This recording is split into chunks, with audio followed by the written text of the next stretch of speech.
bonjour, merci d'être fidèle au journal. Voici les grands titres de cette édition. Le groupe des ambassadeurs de l'Organisation de la coopération islamique à New York a mis en avant le rôle important du comité Al-Quds présidé par Sa Majesté le roi Mohammed VI en faveur de la défense de la ville sainte et de la préservation de son identité.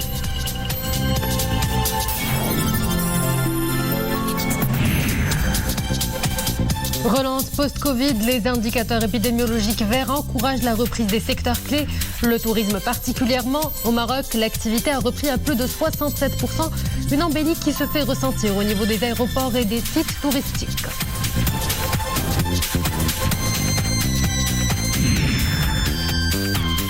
Enfin, nous irons aux Pays-Bas, à Amsterdam, qui accueille pour la première fois une exposition 100% marocaine. Maître thème, l'art moderne marocain et son évolution à travers le temps depuis l'indépendance en 1956 jusqu'à nos jours.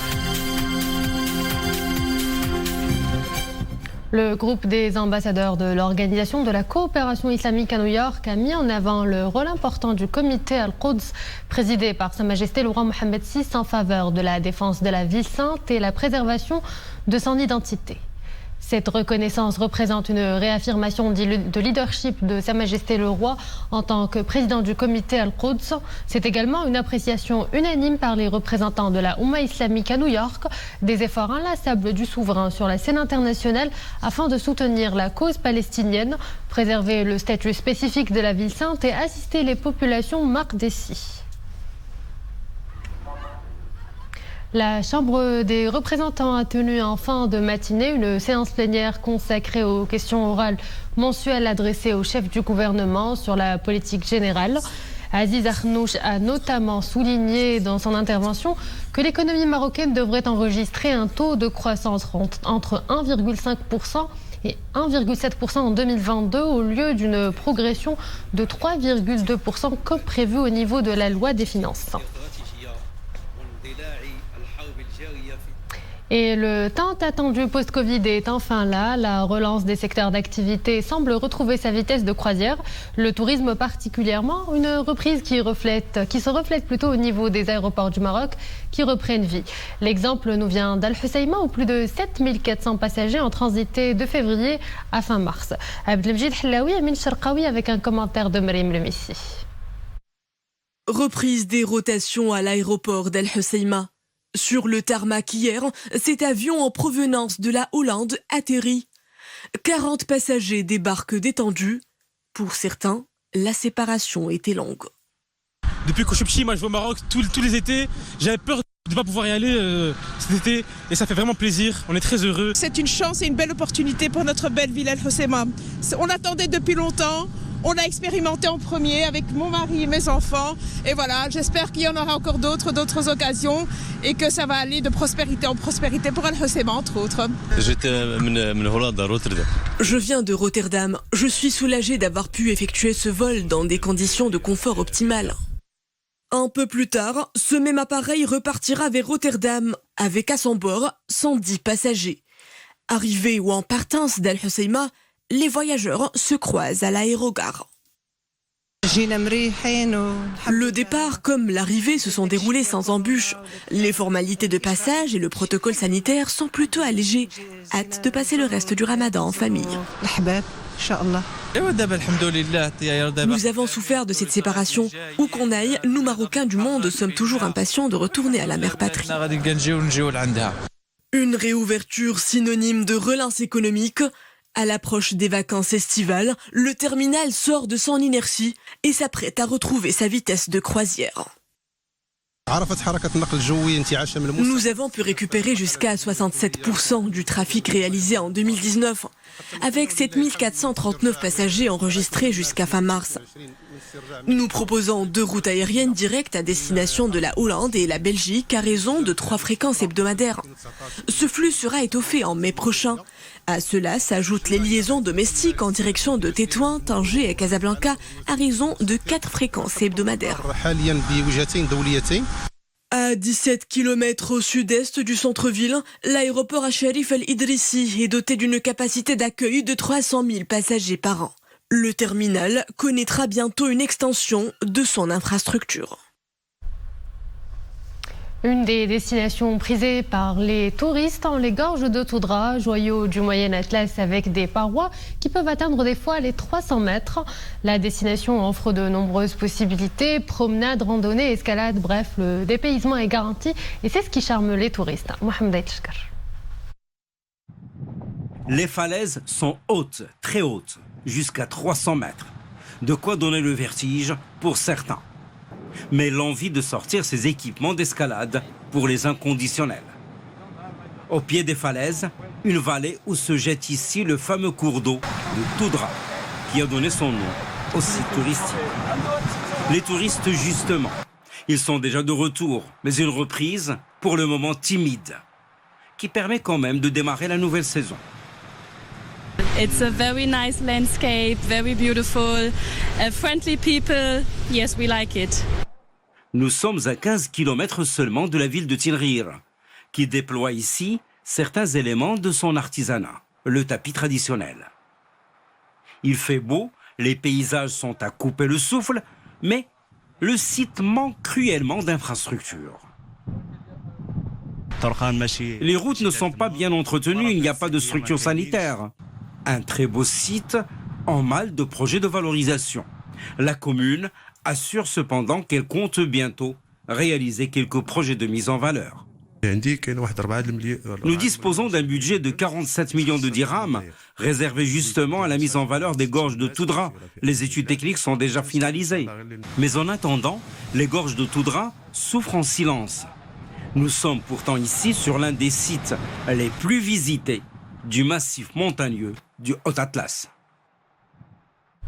À Zrada, la Fondation Mohamed V pour la solidarité a mené une campagne médicale pluridisciplinaire, une opération solidaire au profit de la population démunie de la province, des communes avoisinantes, avec des actes chirurgicaux de la cataracte. Sur le bilan de cette vaste opération, nous écoutons le docteur Soumia Jdidi, médecin au pôle médico-humanitaire de la Fondation Mohamed V pour la solidarité. Sur le volet de la caravane multidisciplinaire, après 4 jours d'intervention, de mobilisation des médecins multidisciplinaires, 7126 personnes ont pu bénéficier de plus de 10 000 actes de consultation spécialisées, d'exploration radiologique, d'analyse biologique et d'échographie, ainsi que de distribution de médicaments gratuitement. À cette opération dénote la prédominance des maladies respiratoires, des maladies gynécologiques et rhumatismales, ainsi que des maladies bucco-dentaires. Et présent à notre escale sportive avec Boubkar Ben Gabret.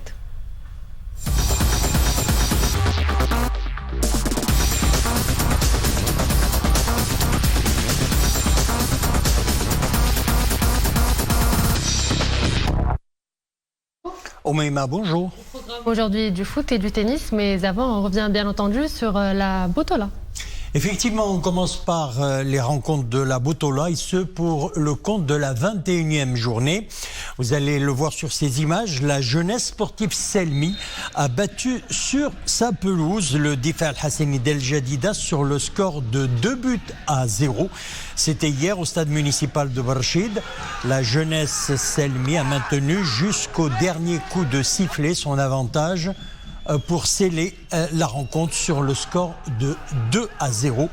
La victoire a été décrochée par l'équipe de Hatsouelm grâce à Imad Riyahi à la 7e minute et Jibril Silla à la 89e minute. Et après cette victoire, nous écoutons Abdoulaye Traoré, joueur de la jeunesse sportive Selmi. Alhamdoulilah, ce soir on remercie tous les joueurs, on a eu les 3 points. L'essentiel pour nous, c'était d'avoir les 3 points ce soir chez nous. Donc, le travail a été bien fait. Je pense qu'on a respecté le consigne donné par le coach. Et c'est cela qui a donné fruit ce soir. Donc, on est fiers, contents du travail effectué. Autre victoire, celle des phares de Rabat qui ont étrillé l'Etihad de Tanger sur le score, vous allez le voir, de 4-1. C'était vendredi au complexe sportif Prince Moulay Abdullah de Rabat, prenant leur avance dès la première mi-temps avec 2-0. Les phares accélèrent et terminent la rencontre sur le score de 4-1. Ismaël Khafi, 3e et 24e minute à marquer. Zakaria Fati à la 78e. Et Adam Nafati à la 83e minute ont marqué pour les militaires. Tandis que Ahmed Amouden a réduit l'écart pour l'Ittihad de Tanger à la 60e minute. Au terme de ce match, l'Aïsfa remonte à la 3e place du classement avec 31 unités, tandis que l'Ittihad de Tanger stagne à la 10e place avec 24 points. Les résultats complets vont s'afficher sur votre écran. Donc les Phares Tanger 4-1. Le Hassania d'Agadir a pris le meilleur sur le Fus de Rabat 2-1. A signalé cette victoire également du Chabad Mohammedia sur le Youssoufia 2-0. Et puis il y a une mise à jour aujourd'hui, ce soir à 22h. Le Raja de Casablanca jouera le Mouloudia d'Oujda. Demain mardi, 22h, Olympique Safi, WAC de Casablanca. Et puis mercredi à 22h, Olympique de Khribga reçoit la Renaissance sportive de Berkane. Et puis au classement général, en tête le WAC avec 43 points, deuxième le Raja 40 points, troisième l'Aïsfar 31 points. Et en bas du tableau, nous avons 14e le Mouloudia d'Oujda 21 points, l'Olympique de Safi 20 points et fermant la marche, le Rapide Ouazzam avec 15 points. Ligue des champions d'Afrique et Coupe de la Confédération africaine, le WAC et le Raja ont disputé leur match à l'extérieur ce week-end, ainsi que la Renaissance sportive de Berkane. Vous nous faites un retour sur les résultats. Sur les résultats, effectivement, et on commence par le Raja de Casablanca qui conserve d'ailleurs toutes ses chances de se qualifier pour les demi-finales de la Ligue des champions d'Afrique de football, malgré la défaite par 2-1 sur la pelouse Eli. C'était au Caire lors du match aller. À la 13e minute, les locaux ont pris l'avance avec le premier but sur un penalty marqué par Amro Souleya, milieu de terrain d'El Ahly, ce après que l'arbitre congolais Jean-Jacques est reconnu à la technique de la VAR en raison de la présence d'une faute de main sur la défense du Raja. L'unique but des Verts a été inscrit par Mohamed Zrida.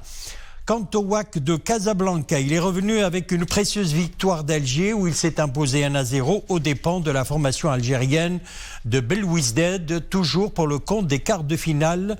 Les joueurs du WAC de Casablanca ont réduit à 10 et réussi à tenir jusqu'au coup de sifflet final. Score final donc 1-0. Et puis en Coupe de la Confédération africaine, la Renaissance sportive de Berkane s'est inclinée face à Al-Masri de Port Saïd par 2-1.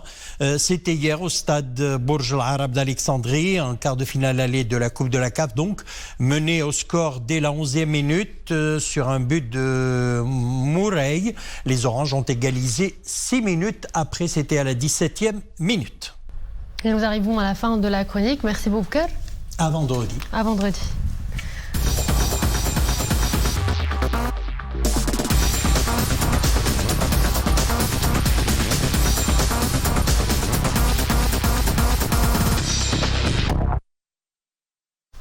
Dernière escale de ce journal, Amsterdam, où l'art moderne marocain s'expose. Une collection qui met en lumière 7 décennies d'art moderne marocain, ses courants et ses multiples affluents. Au musée Cobra d'art moderne, c'est un reportage de Hassan Wali et Iman Ablou. L'art naïf de Chaibia Talal, les sculptures de Farid Belkahia ou encore le modernisme de Mohamed Mlehi. Un florilège de talents exposé au musée Cobra d'art moderne à Amstelveen aux Pays-Bas. Des œuvres qui renvoient à l'évolution de l'art moderne marocain depuis l'indépendance en 1956 jusqu'à nos jours. C'est une façon à la fois d'éduquer les gens et puis de les étonner et puis de leur faire admirer des œuvres. Il y a toutes les générations en fait. Il y a Belkahia, il y a Mlehi, il y a les jeunes, il y a, je crois, une trentaine ou une quarantaine d'artistes qui sont représentés ici. 7 décennies d'art moderne, une belle tribune pour présenter au public néerlandais la richesse et l'évolution de l'art moderne marocain à travers le temps. À travers cette exposition, nous souhaitons célébrer l'authenticité et la richesse de la culture et des arts marocains, les faire connaître au public des Pays-Bas, mais aussi d'ailleurs. La Fondation nationale des musées œuvre à la promotion des artistes marocains dans le monde et de leur génie. C'est un des rôles clés de la Fondation. L'art marocain s'exporte si bien à l'international, en Europe en particulier. Une grande exposition du patrimoine archéologique commun avec l'Espagne est en cours de préparation. Retenez la date, ça sera le 24 mai prochain. Et voilà, c'est la fin de cette édition. Merci à vous de l'avoir suivi. Excellente suite des programmes sur Al-Oula.